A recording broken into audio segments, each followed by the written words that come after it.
Thank you very much, Scott. I can't tell you how proud I am that having left the Senate, I was able to turn my seat over after just a very brief interim to Scott Dibble, who is doing just such a terrific job. And I'm so proud that he is now my state senator and represents me so well in the Minnesota Senate. Thank you, Scott, for the introduction and for the terrific job that you're doing. I also want to thank the Minnesota AIDS Project for naming this forum after me. It's really an honor.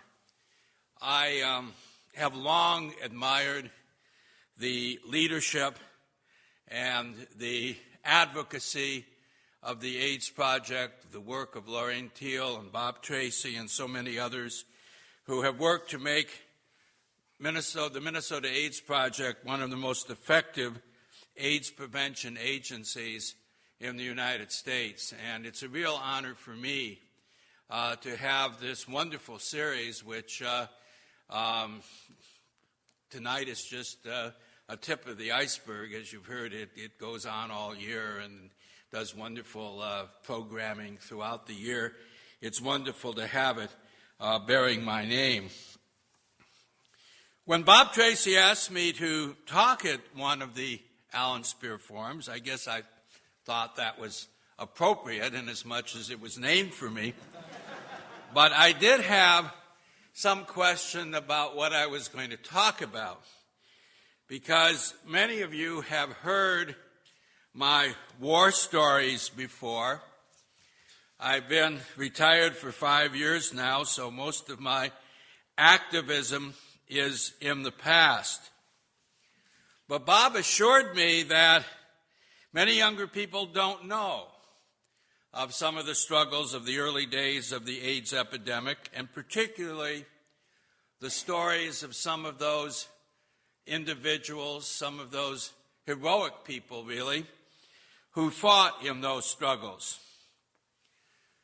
So those of you out there, and I see some of you with gray hair or no hair like I have, who have been around and have been through all this, will share some memories tonight. And for the younger generation who didn't live through it, well, I'll try to tell you as best I can how it was.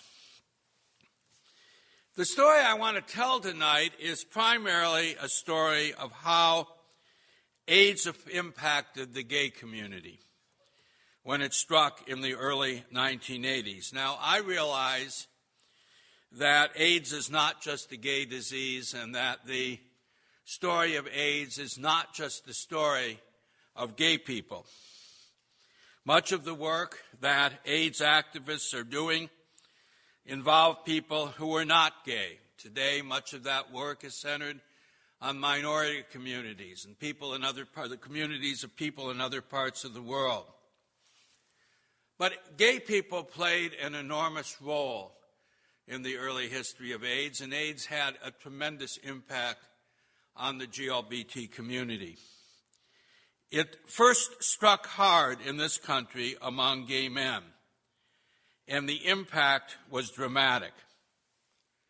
It came at a time when gay men and lesbians were first beginning to make progress in the fight against discrimination, just a dozen years after the landmark Stonewall riots of 1969.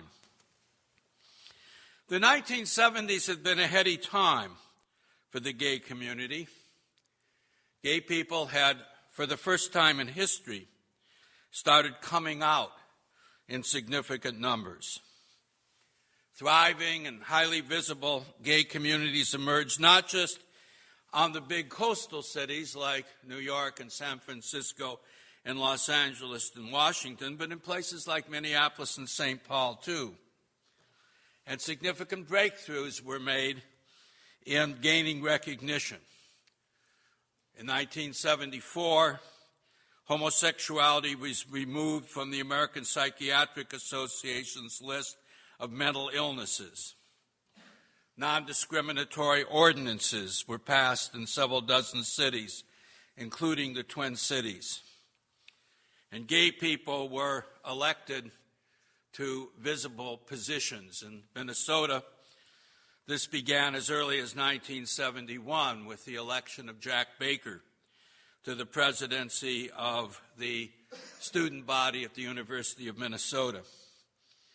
I came out in 1974. Karen Clark was elected to the State House of Representatives in 1980. To be sure, by the end of the decade, this progress was being challenged by the emergence of the religious right, led by Anita Bryant and Jerry Falwell. But most of us considered that a temporary setback in what we saw as the inevitable march of progress. The 1970s was also famously a decade of sexual liberation, particularly among gay men. Bars, often with dimly lit back rooms, bathhouses, meeting places such as the notorious piers on the west side of New York or the beach on Fire Island, or on a somewhat smaller scale, everything's on a somewhat smaller scale in the Twin Cities, Bear Ass Beach on the east bank of the Mississippi. I've always thought that the promiscuity of the 1970s has been somewhat exaggerated, maybe because I didn't experience all that much of it. But there's no doubt that it was a big part of the life of many gay men, and for many, a significant factor in shaping their identity. And then the AIDS epidemic hit, literally out of the blue. No one could have foreseen it. The march of progress was threatened. Sexual liberation had led to a medical catastrophe. A large number of gay men in leadership positions were cut down in the prime of their lives, leaving a leadership vacuum to be filled. Gay organizations were forced to change their priorities, many of them temporarily putting the struggle for civil rights on a back burner in order to focus on AIDS prevention and the care of those who were ill from the HIV virus.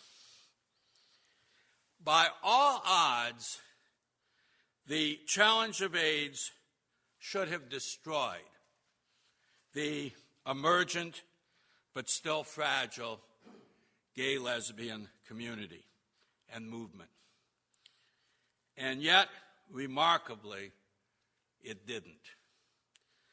As Andrew Sullivan points out, I don't always agree with Andrew Sullivan, but I do recommend the article that he wrote a few weeks ago in the New Republic called The End of Gay Culture. And he writes, instead of destroying the gay movement, it had the opposite effect. The tens of thousands of deaths of men from every part of the country established homosexuality as a legitimate topic more swiftly than any political manifesto could possibly have done. Gay men and lesbians built civil institutions to counter the disease. They forged new ties to scientists and politicians.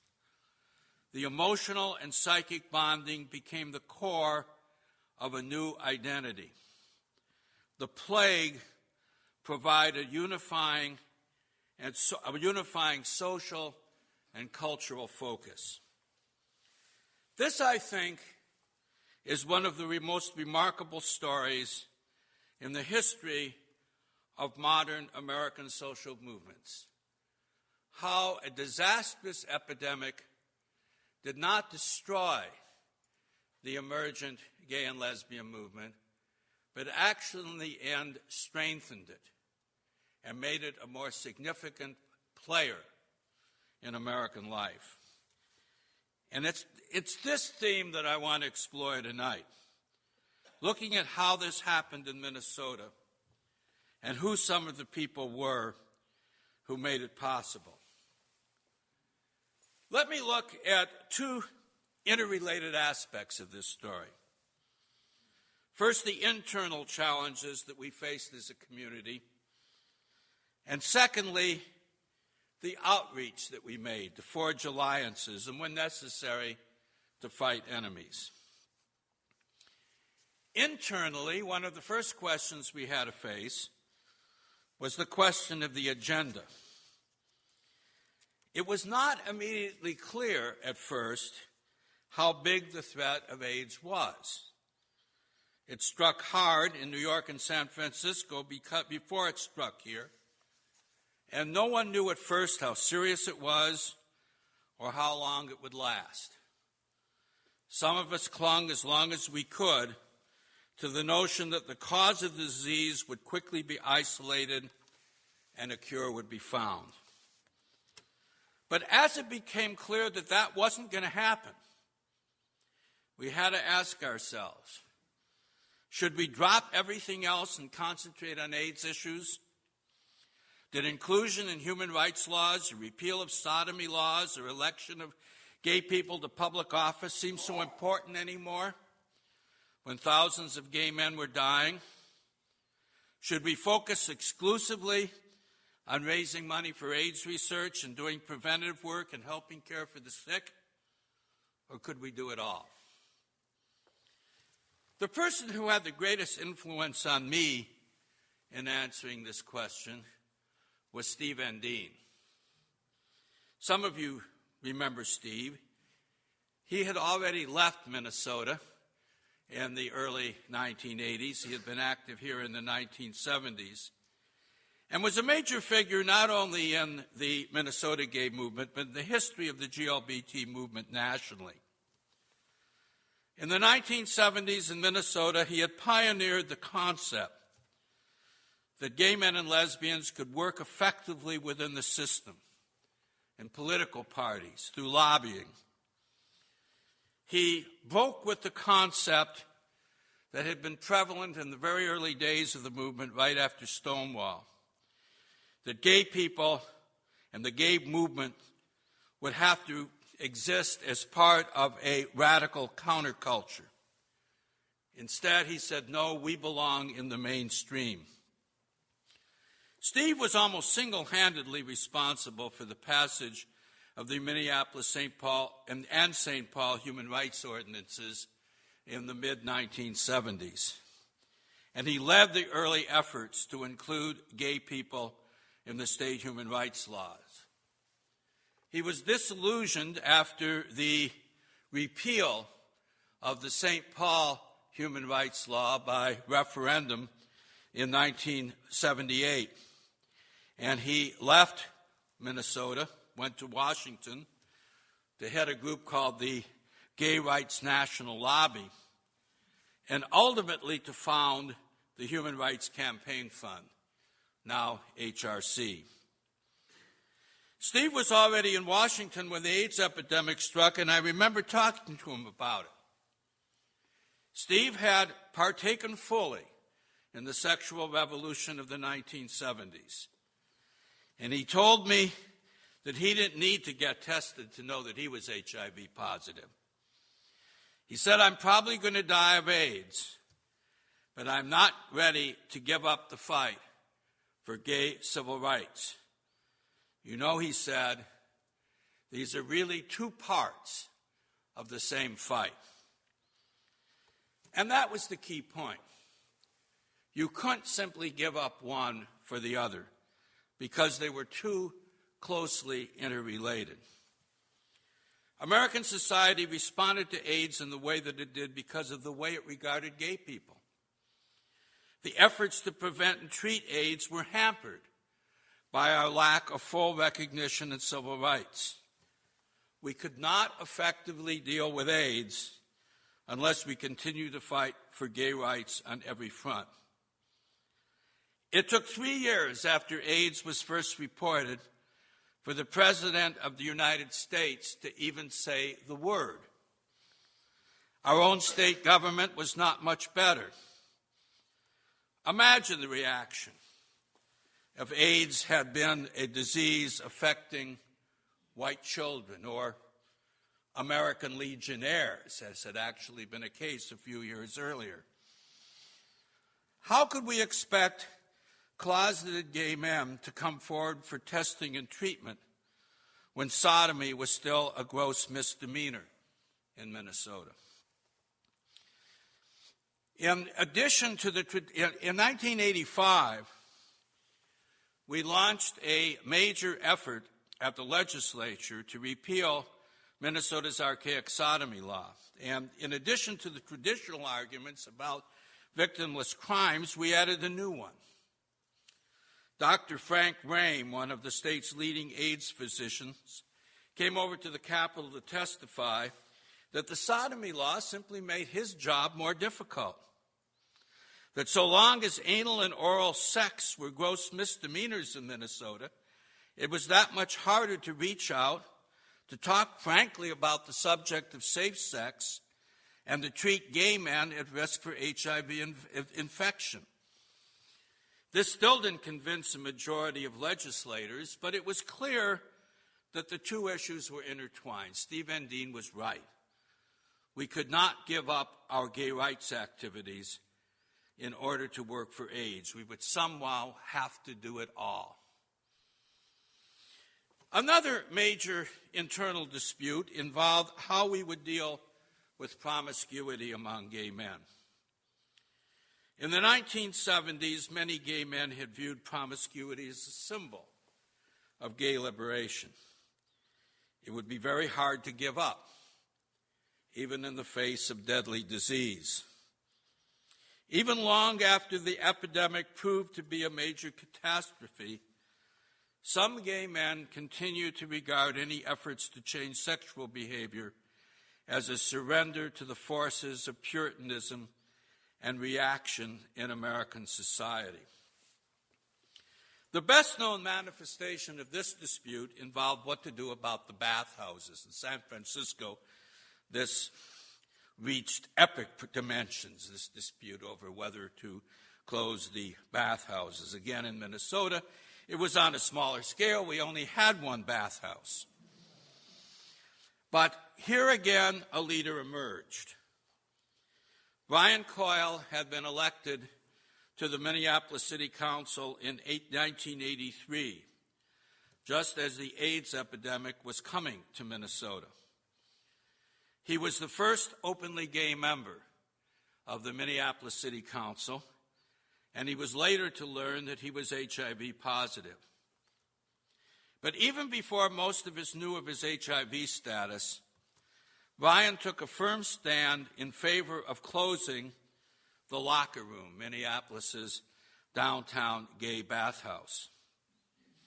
This was a particularly touchy point, as a few years earlier, when the police had raided the Locker Room and arrested a number of gay men for just being there, the gay community had rallied in support of the right to go to the bathhouse. Now, were we going to ourselves work to close it down? Some gay men thought that Brian's position was a betrayal. But he insisted that times had changed. He scoffed at the notion that safe sex could be enforced in the enclosed cubicles of a bathhouse setting. And he saw the bathhouse as an incubator for the HIV virus. Gay men, he insisted, would have to respond forcefully and realistically to the epidemic if we expected others to do the same. Perhaps the most difficult challenge of all was in providing leadership and resources. If we were going to do it all, to run AIDS agencies as well as keep our civil rights activities going, who was going to do it? Especially with so many gay men stricken with AIDS. Yet within a few years, new organizations emerged to work on AIDS issues, led by a new and highly effective group of leaders. The Minnesota AIDS Project grew out of a series of meetings held as early as 1982. And by 1985, MAP had its first full-time executive director, Eric Engstrom. About the same time, the Aliveness Project, organized as a service agency dedicated to providing for the needs of people sick with AIDS. There was overlap between gay activists and AIDS activists, although some people did more of one and some did more of the other. Eric Stultz, who worked for many years as my legislative assistant at the Capitol, was among those attending those early meetings that led to the formation of the Minnesota AIDS Project. Jim Chalgren, who was gay and lesbian advisor at Mankato State University, became the first staff member employed by MAP. Eric and Jim were both people that I looked to for advice as AIDS issues began to emerge at the state capitol in the mid-1980s. And if we were going to continue to fight for gay civil rights, and if many gay men were going to shift their priorities to AIDS issues, who was going to lead the gay rights organizations that had so painstakingly been constructed in the 1970s? To a significant degree, lesbians moved into those positions and kept the GLBT movement alive.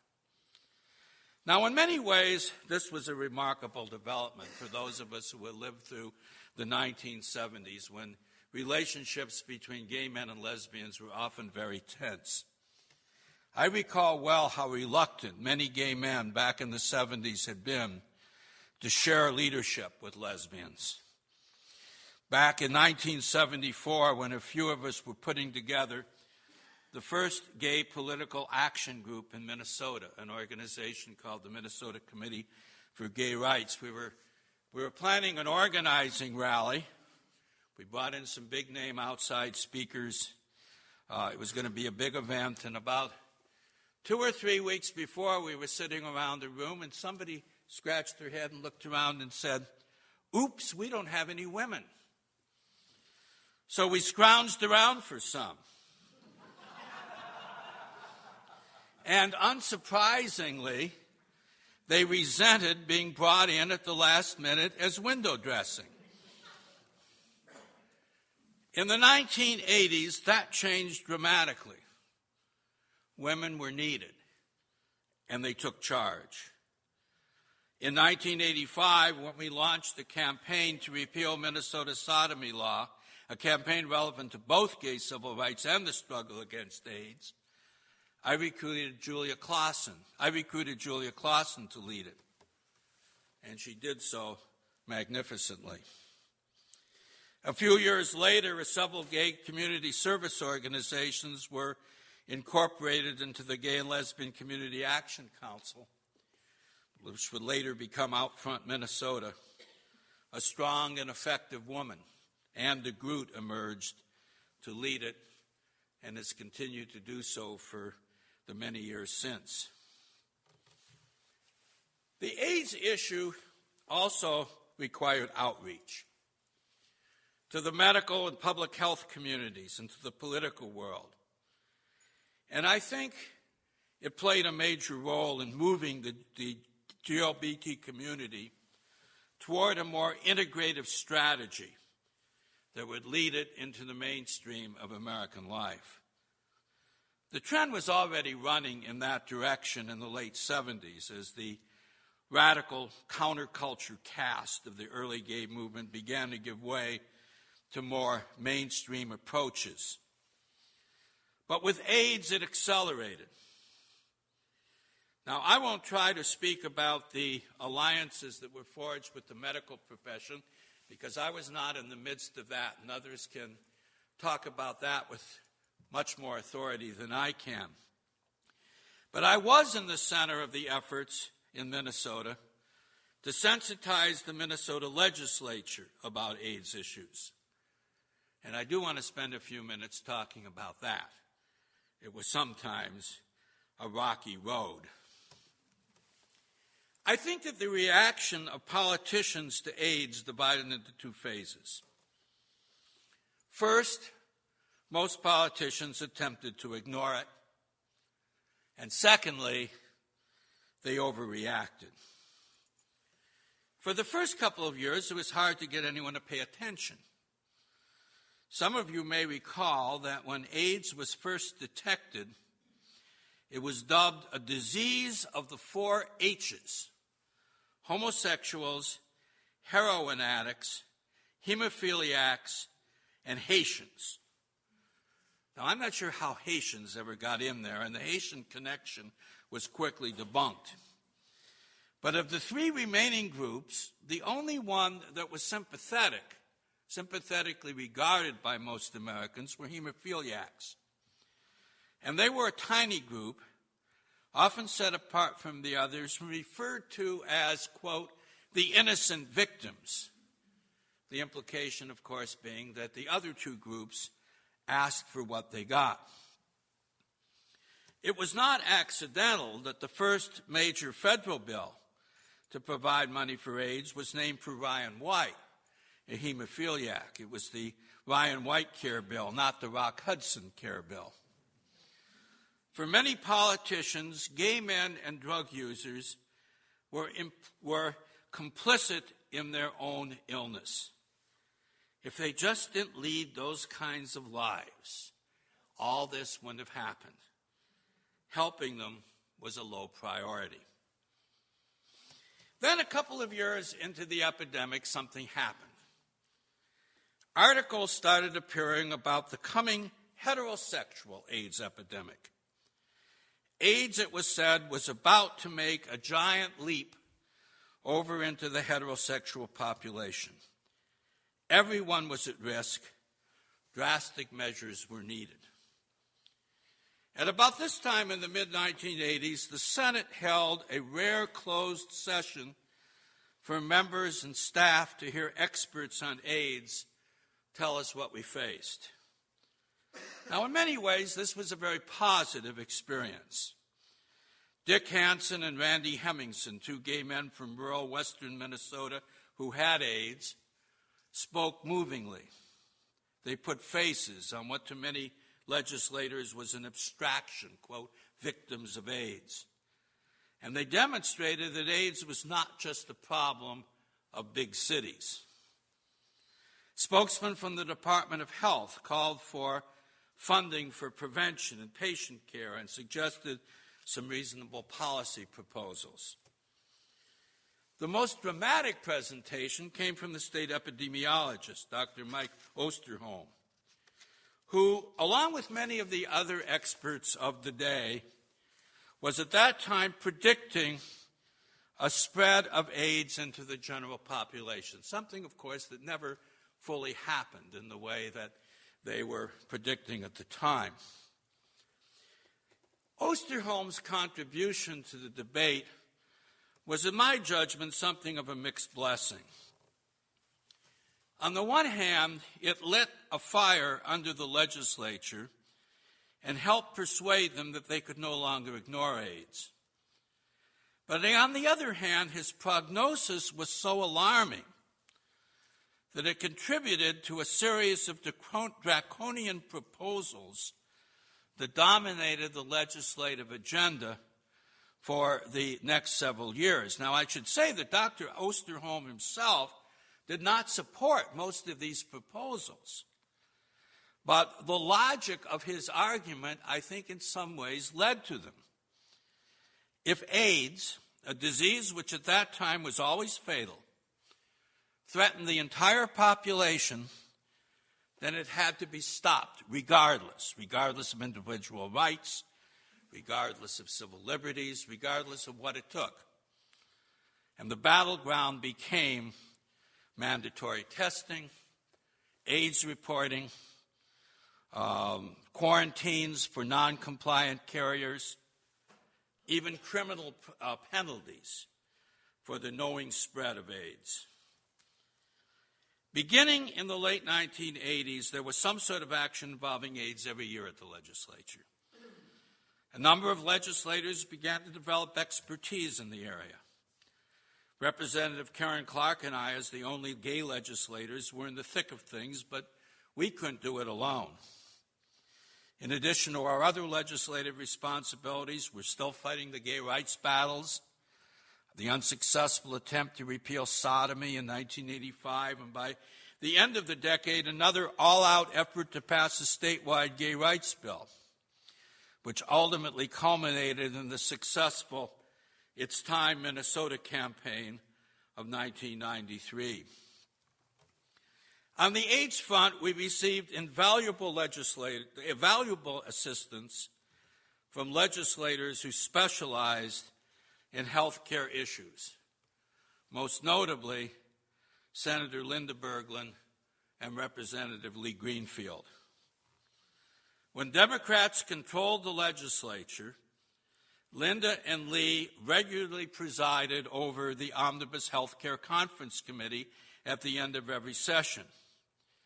And we knew that whatever the bad idea of the year was, if we couldn't defeat it outright in policy committee or on the floor of the legislature, we only had to make sure that it got into the omnibus bill in slightly different versions, and that would put it before the conference committee, and Linda and Lee would make sure that it never again saw the light of day.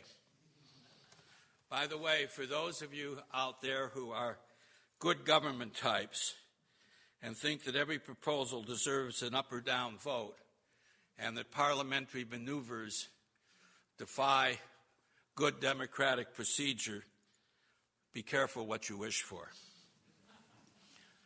Bad ideas abounded.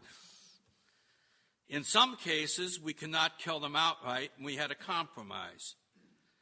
A good example was the non-compliant carrier bill, an attempt to update the Department of Health's power to quarantine carriers of infectious diseases. The problem was that the traditional public health approach to infectious diseases was based on air and foodborne diseases, not on sexually transmitted diseases or bloodborne diseases. AIDS could not be spread by breathing or sneezing or toilet seats or dishes. But it took a lot of effort to get that message across. In fact, as late as the mid-1990s, the mid-1990s, 95 or 96, when Outfront Minnesota held a statewide conference at a resort in Alexandria, the wait staff that served the dinner wore rubber gloves. The non-compliant carrier bill that finally emerged emphasized counseling rather than quarantine. But it did leave open the possibility of quarantine in extreme cases. Some members of the GLBT community who never learned that the legislative process involves compromise immediately started referring to me as the author of the quarantine bill. But I had long learned that just comes with the turf. Similarly, the alarm over the possible spread of AIDS led to numerous proposals involving mandatory testing and reporting of AIDS cases by name. Emergency medical technicians wanted mandatory involuntary testing for patients who might have bled on them. Prison workers and victim rights groups wanted mandatory testing for anyone accused of a sexual offense, not convicted of a sexual offense. We really didn't have opposition to that, but accused of a sexual offense. There were frequent debates over how HIV cases should be reported, whether anonymously or by name, and a constant struggle to maintain confidentiality. Bills were introduced to make it a crime for an HIV-positive person to have unprotected sex without telling their partner of the HIV status. We had some interesting discussions on how that one would have worked. When would you have made the disclosure statement? Would it have been before getting into bed or after getting into bed? Or when would you have read this formal statement to your partner that you had to disclose your HIV status before you had sex. This was government in the bedroom with a vengeance. Both the Minnesota AIDS Project and the State Department of Health also face continual criticism from conservative legislators who tried to prevent them from dispersing educational materials that were explicitly sexual in nature. Now, how you're going to teach people to engage in safe sex without talking about sex is something of a mystery to me.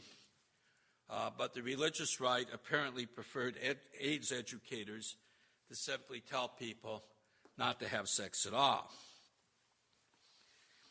One of the prime examples of the overlap between homophobia and the fight for effective AIDS prevention was a proposal that came up year after year, and I guess is still not completely dead over at the legislature, that we used to call for short, no promo homo. No promo homo was never introduced as a bill. If it had, it probably would have never gotten out of committee. But it was offered usually on the floor of the Senate or the House as an amendment to the omnibus K-12 education funding bill.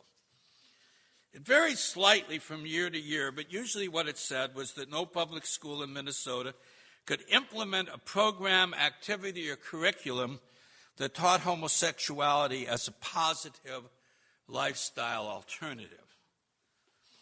The idea was primarily a reaction to programs such as Out for Good and the gay-straight student alliances that are developed in some Minnesota schools, but it was worded so broadly that it struck at the heart of effective AIDS prevention education. And it was fiendishly hard to kill the thing once it got out on the floor. Sometimes we got it to conference committee in slightly different versions so that our allies could keep it out of the final conference committee report. And on other occasions, we managed to amend it to make it harmless. For example, taking the word homosexuality out and simply saying schools should encourage sexual activity of any kind by minors. But it nevertheless was something that kept coming up year after year after year. And while we fought off the bad ideas, we, of course, had some ideas of our own. Good ones, of course. Every year there was a battle to be waged over funding. Now, the AIDS panic of the late 80s made funding easier than it had been in the early days, but to get adequate funding without impossible strings attached was always a struggle. One initiative that I'm particularly proud of was the bill providing access to clean needles. If gay people won no popularity contest at the legislature, there was even less sympathy for drug users. And the notion of decreasing the spread of AIDS through dirty needles by providing clean ones was anathema to the Just Say No crowd. It had only one thing for it. It made sense.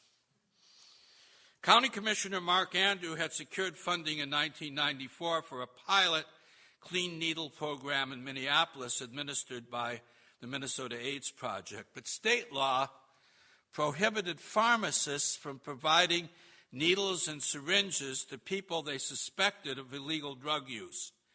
In effect, forcing drug users, intravenous drug users, to share dirty needles, a prime factor in the spread of AIDS. With help once again from our legislative allies on the conference committees, we managed in 1997 to modify that law, allowing drug users to obtain up to 10 clean needles from pharmacists, a significant and practical step to reduce the spread of the HIV virus. Legislators cannot fight these battles alone.